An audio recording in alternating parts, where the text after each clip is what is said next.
Everyone sat down at the Navy ceremony, until the three-star Admiral refused to sit when he saw who was missing. They had rehearsed the ceremony down to the second. Every step, every pause, every word that would be spoken into the microphone had been reviewed, approved, and rehearsed again. The parade deck at Naval Base Coronado glowed under tall floodlights, white light washing over polished shoes and pressed uniforms. Rows of folding chairs sat in perfect alignment, their metal legs measured exactly 1 boot length apart. The American flag hung heavy on its staff, barely moving in the coastal night breeze. Behind it, the Navy flag snapped sharply, the sound cutting through the quiet like a whip crack. Families filled the rear rows. Wives in dark coats, husbands holding children on their laps, parents gripping phones they'd been told not to use yet. Their whispers carried low and nervous, the way voices always sounded on military bases, even during celebrations. This was supposed to be a proud night. This was supposed to be routine. The band stood at ease, brass instruments catching the light. A chief petty officer moved along the formation one last time, correcting a sleeve here, a foot position there. Officers stood tall, hands clasped behind their backs, eyes forward. Then the Command Master Chief stepped forward. "Seats," he said quietly. Everyone sat down. Everyone except the Admiral. Vice Admiral Thomas Hale, 3 stars gleaming on his shoulders, remained standing at the center of the front row. At first, no one noticed.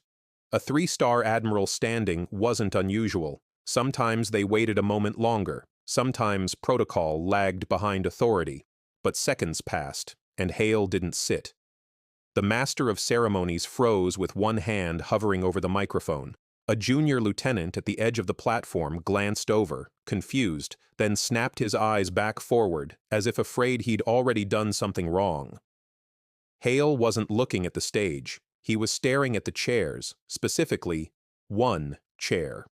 It sat in the front row, second from the aisle, marked with a small white name card that had been turned face down. The seat was empty, not accidentally empty, not forgotten, deliberately empty. That absence pulled at Hale's attention harder than any sound or movement on the deck. 36 years in uniform had trained him to notice patterns, and to notice when something broke them. He didn't sit, and in that moment, the entire ceremony quietly unraveled. Naval Base Coronado had always been good at hiding its teeth.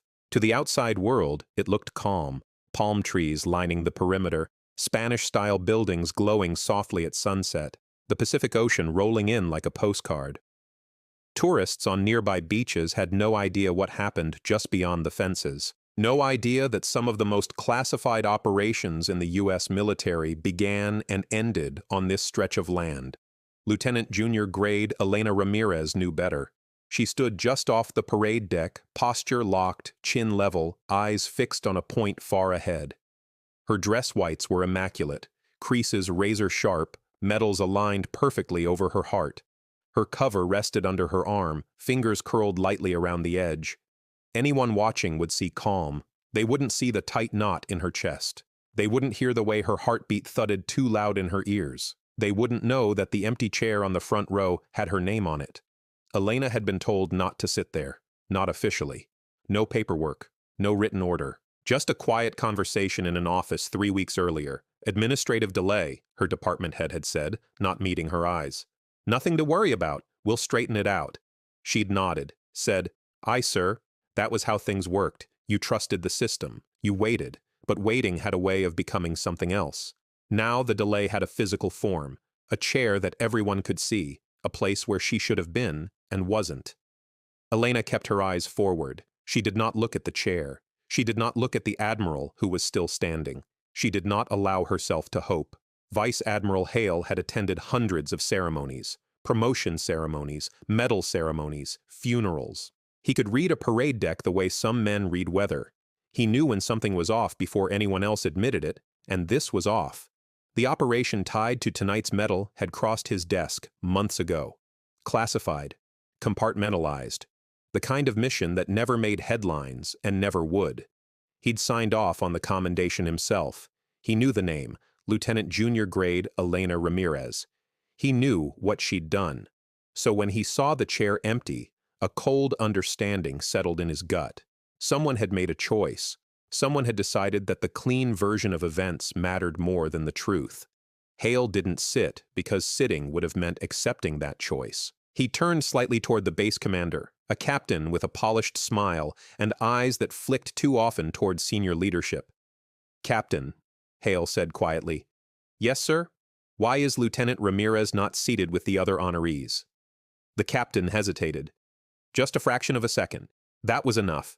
"Sir, there were concerns," the captain said carefully. "Concerns," Hale repeated. "Yes, sir. Ongoing review." Hale's gaze hardened. "What review?" The captain swallowed. "Administrative, sir." Hale straightened. "Bring me the file." The delay rippled outward. The band remained frozen. The audience shifted in their seats. A murmur passed through the rows like a distant wave. Wives leaned toward husbands. Parents frowned. Something was wrong. Elena heard her name spoken softly somewhere near the platform.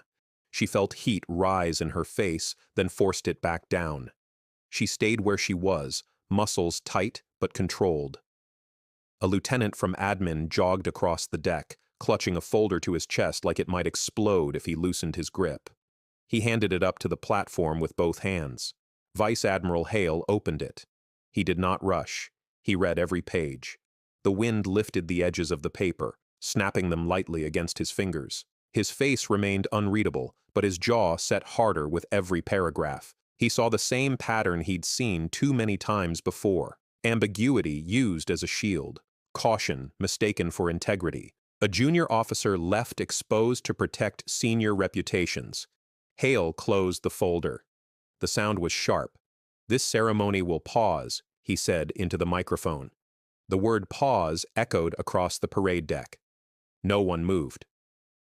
6 months earlier, Elena Ramirez had been standing on the deck of a fast-moving interceptor boat under a moonless sky.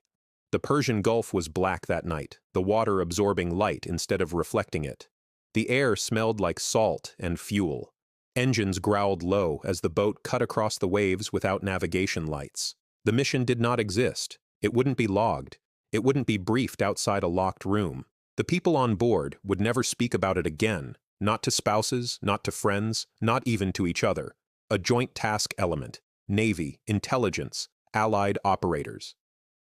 Elena was the youngest officer on the team. She was also the reason they'd brought a Navy intelligence liaison instead of another trigger puller. She spoke the dialect. She understood the cultural cues. She could listen without being noticed. That was her job, until it wasn't. The first shots came from the target vessel.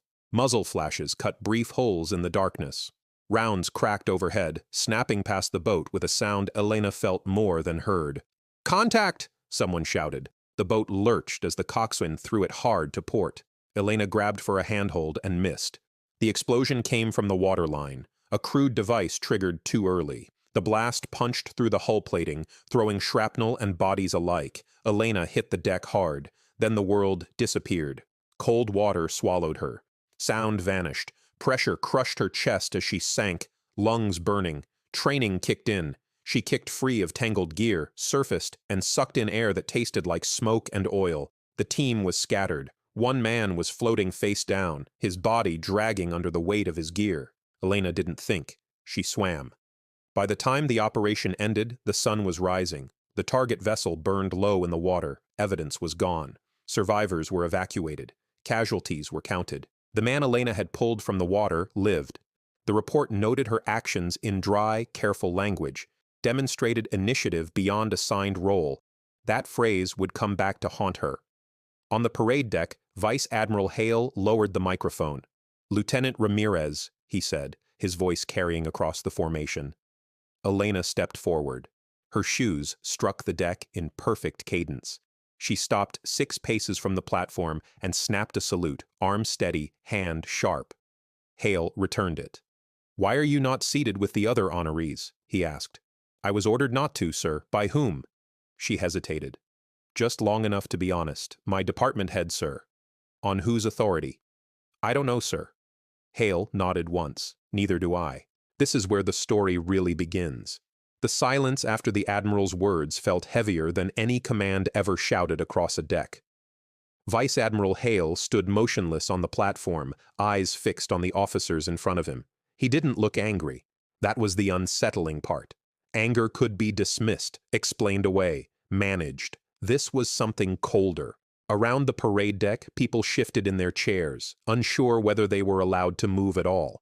The band remained frozen, instruments still raised. The American flag cracked sharply in the wind, the sound echoing too loud in the pause. Hale turned his head slightly toward the base commander. "Captain," he said, voice even, "you approved this ceremony." "Yes, sir." "You approved the seating." "Yes, sir, and you allowed an officer recommended for valor to be removed from her place without formal action." The captain swallowed. "Sir, I was advised." "By whom?" Another hesitation. Hale waited. The captain's eyes flicked briefly toward a cluster of senior officers standing near the edge of the deck. A civilian in a dark coat stood among them, hands folded, face carefully neutral. "By higher guidance, sir." Hale nodded. "Pause the ceremony," he said again, louder this time. Everyone remained seated. Then he stepped down from the platform. That single movement changed the temperature of the night. 3-star admirals did not step off platforms mid-ceremony unless something had gone very wrong. Elena Ramirez stood at attention, heart pounding so hard she could feel it in her throat. The admiral stopped in front of her. Up close, Hale looked older than he had from a distance. Lines cut deep around his eyes. His hair was silver now, cropped close. But his posture was iron straight, his presence absolute. "How long have you been sidelined, Lieutenant?" he asked quietly. 3 weeks, sir." "Any charges?" "No, sir." "Any written counseling?" "No, sir." "Any formal investigation opened?" "No, sir." Hale exhaled slowly through his nose. "Stand by," he said. "Yes, sir." He turned and walked back toward the platform, every step deliberate. Behind him, Elena stayed frozen, spine straight, jaw clenched. She did not allow herself to look relieved. In the Navy, relief too early could get you killed, professionally or otherwise. The admiral stopped near the civilian liaison. The man was in his late 40s, hair neatly combed, expression smooth. He wore no uniform, but his access badge marked him as someone with influence far beyond his rank, someone who could walk into rooms most officers never saw. "Mr. Calder," Hale said. "Admiral," Calder replied, offering a polite nod. "You raised concerns about Lieutenant Ramirez," Hale said. Calder smiled thinly. "I raised questions, sir. That's my role."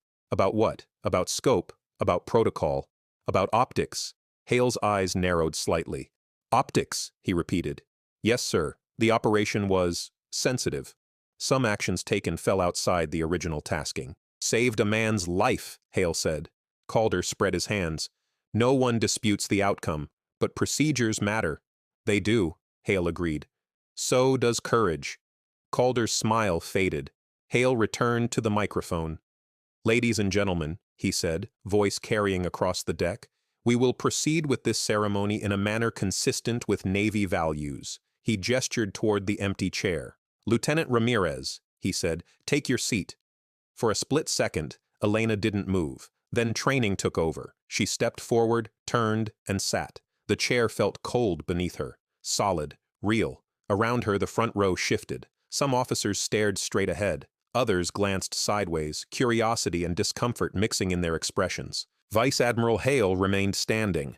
"As long as this chair was empty," he said calmly, "so was this ceremony." No one argued. The medal presentation resumed, but it no longer felt ceremonial. When Hale pinned the bronze star to Elena's uniform, his fingers were steady, precise. The citation was read aloud, stripped of classified detail, but heavy with implication. Demonstrated exceptional courage under fire, placed herself in harm's way to save a fellow service member, reflected great credit upon herself and the United States Navy. Elena felt the weight of the medal settle against her chest. For the first time in weeks, she felt seen. When Hale leaned in, his voice dropped low. "This isn't over," he said quietly. "But you're not alone." Her throat tightened. "Yes, sir," she managed. The ceremony ended without applause. People stood slowly, uncertain how to react. Families whispered. Phones came out despite earlier warnings. Something had happened here, something no one would forget. Behind the scenes, it moved fast. By the time Elena returned to her office, her inbox was already full.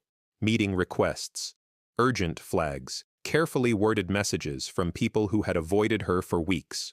Her department head stood in the doorway when she arrived. "Lieutenant," he said stiffly. "Sir, we need to talk." She nodded. "Aye, sir."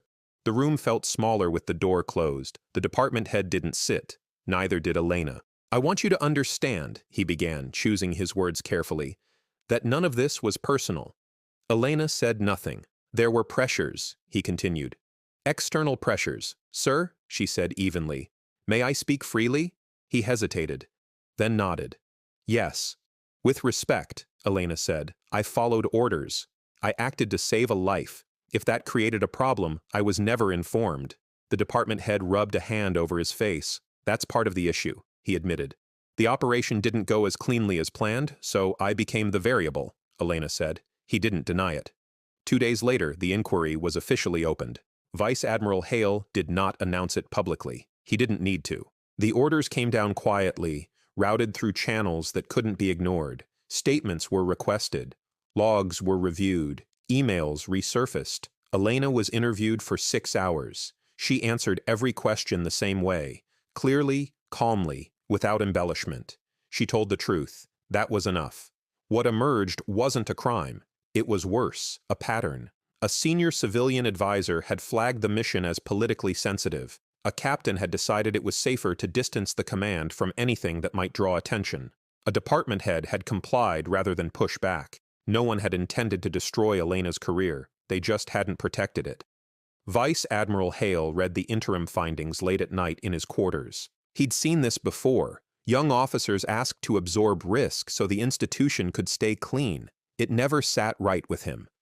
He made a call. "Draft the recommendations," he told the investigating officer. "And make them clear." "Yes, sir." "And," Hale added, "this time, no one disappears." Elena felt the shift before she saw it. People met her eyes again. Invitations returned. Her name appeared on tasking rosters. 3 weeks of isolation ended, not with an apology, but with quiet normalization. She didn't expect more. In the Navy, survival often came without closure.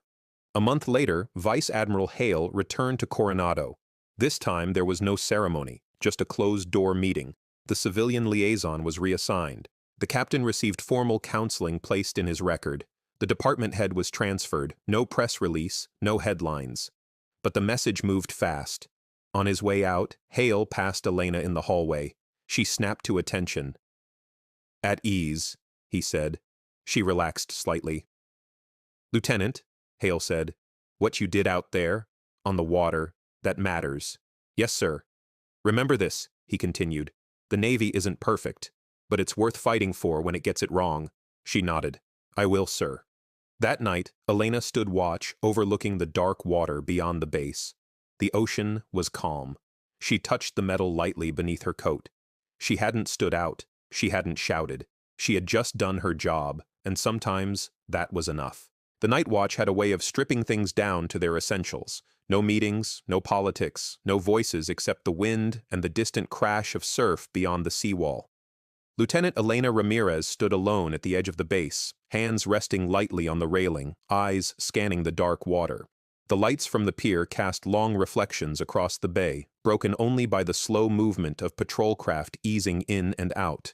This was where she thought best, not in offices, not under fluorescent lights, but here, where the Navy was honest about what it was built for. She replayed the mission again, the way she always did when things finally went quiet. Not the explosion, not the chaos, the moment before, the hesitation, the split second where she'd known, without orders, without clearance, that if she didn't move, someone would die. That decision had followed her home. Elena hadn't grown up dreaming of the Navy. She'd grown up learning how to stay invisible. Her father worked construction. Her mother cleaned houses. They'd taught her early that attention could be dangerous, that you survived by doing your job well and not making waves. At school, she learned to translate words, moods, expectations. At home, she learned discipline without ceremony. You showed up. You endured. You didn't complain. When she joined the Navy, it felt familiar. Structure, rules, purpose.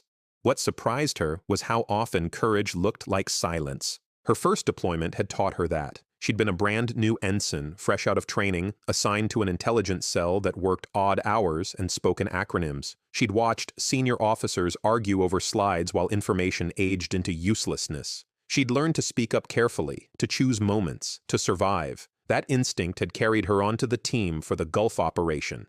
She hadn't asked to go. She'd been selected because she fit. Quiet, capable, replaceable, until she wasn't. The man she pulled from the water, Chief Petty Officer Mark Delaney, had been unconscious when she got him to the hull. He didn't remember her face, but he remembered waking up alive. He found her 3 days after the ceremony. Elena was in the galley when he approached, walking with a slight limp, coffee cup in hand. "Lieutenant Ramirez?" he asked. She looked up, surprised. "Yes?" He studied her for a moment, then nodded. "Name's Delaney," he said. "I hear I owe you my life." The words landed heavy. She shook her head slightly. "You don't owe me anything, Chief." He smiled faintly. "That's not how I see it." They sat together in silence for a moment. "I heard what happened," Delaney said quietly. "With the ceremony." She shrugged. "Things worked out." "They usually don't," he replied. She didn't argue. Delaney leaned forward, lowering his voice. "There's something you should know."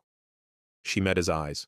"There were people on that boat who shouldn't have been," he continued. "Not ours, not theirs.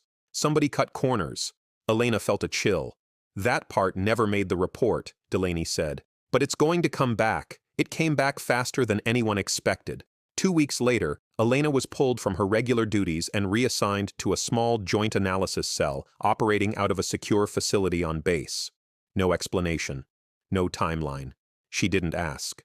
Inside the building, the air was stale and cold. Screens glowed with satellite imagery, shipping manifests, intercepted communications. A familiar name surfaced, the same civilian liaison, the same flagged operation. Except now, there was money involved. Vice Admiral Hale received the briefing in Washington. This time, he didn't stand alone. A rear admiral from Naval Intelligence sat across from him, jaw tight. "There's pressure to keep this contained," the rear admiral said. "From where?" Hale asked. "Up the hill," came the reply. Hale leaned back in his chair. "So we're protecting optics again," he said. "This is bigger than one lieutenant," the rear admiral warned.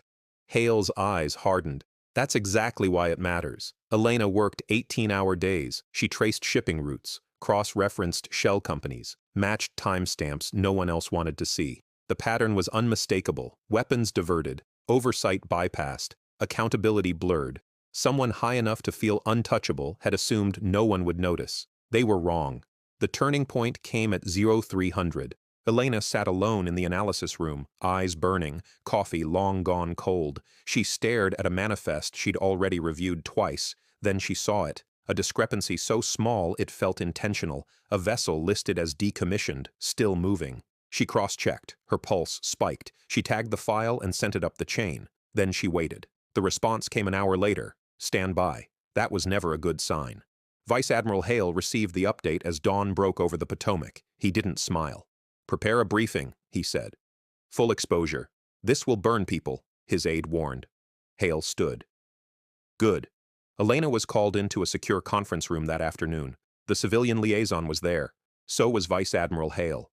The air felt electric. Hale didn't raise his voice. He didn't need to. He laid out the evidence piece by piece. Timelines, emails. Money. Silence stretched. Finally, Calder spoke. "You're making assumptions," he said. Hale met his gaze. "No," he replied. "I'm making conclusions. The fallout was quiet, then absolute. Calder was removed pending investigation. The program was shut down. The mission's truth, long buried, was corrected. No headlines followed, but careers shifted, doors closed, trust was redefined." Weeks later, Elena stood once more on the parade deck. This time, there was no empty chair. She wasn't the focus. She didn't need to be. Vice Admiral Hale sat in the front row. When the command to sit was given, he did. Later, as the sun dipped low, Hale passed her near the pier. "You still planning on staying Navy?" he asked. "Yes, sir," he nodded. "Good. We need officers who don't look away." She watched him walk on. The ocean rolled steadily beyond the base, and Elena Ramirez stood a little taller. The Navy did not implode when the truth surfaced. It never did. Institutions like it were designed to absorb shock, redistribute weight, and keep moving forward. What changed was quieter, more personal, and far more lasting.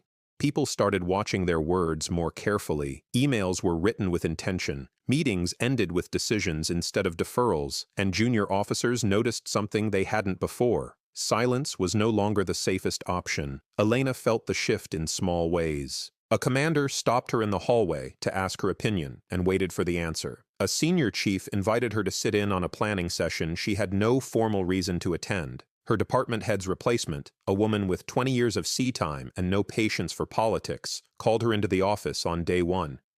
"I read your file," she said plainly. Elena stood at attention. "Relax," the commander said. "I'm not here to fix you. I'm here to back you."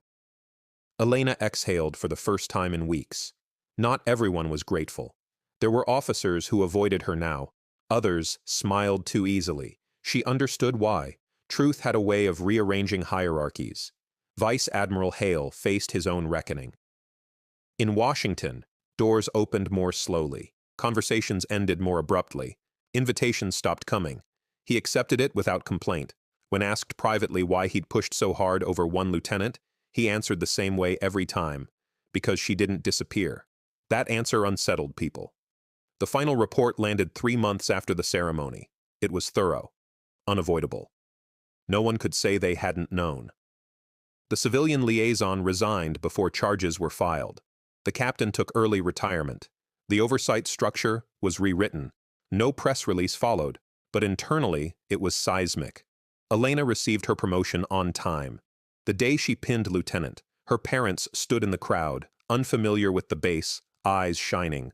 Her mother clutched a small flag. Her father stood straighter than Elena had ever seen him. When the ceremony ended, her father hugged her too tightly. "You did good," he said softly in Spanish. She nodded, unable to speak. That night, Elena returned to the same stretch of railing where she'd stood months before. The ocean was darker now, the air colder. Chief Delaney joined her without a word. "Funny thing," he said after a while. "I used to think leadership was about being loud." She smiled faintly. "Me too." He nodded toward the water. "Turns out it's about standing when everyone else sits." Across the country, Vice Admiral Hale prepared for retirement. He cleared his office slowly, deliberately. On his last day, he paused over a photograph taken at Coronado, the ceremony frozen in time, the empty chair. The moment before he'd stepped off the platform, he left it on the desk. Some things didn't need explaining. Months later, Elena stood watch aboard a deployed vessel, the hum of engines beneath her boots. She carried herself differently now, not louder, just steadier. She knew what it cost to do the right thing, and she knew it was worth it. In the military, courage is often measured by fire and force, but sometimes it shows up in quieter moments, in noticing what's missing, in refusing to sit when something is wrong, and in standing long enough for the truth to find its place. Because real leadership doesn't demand attention. It demands integrity, and that never goes out of uniform.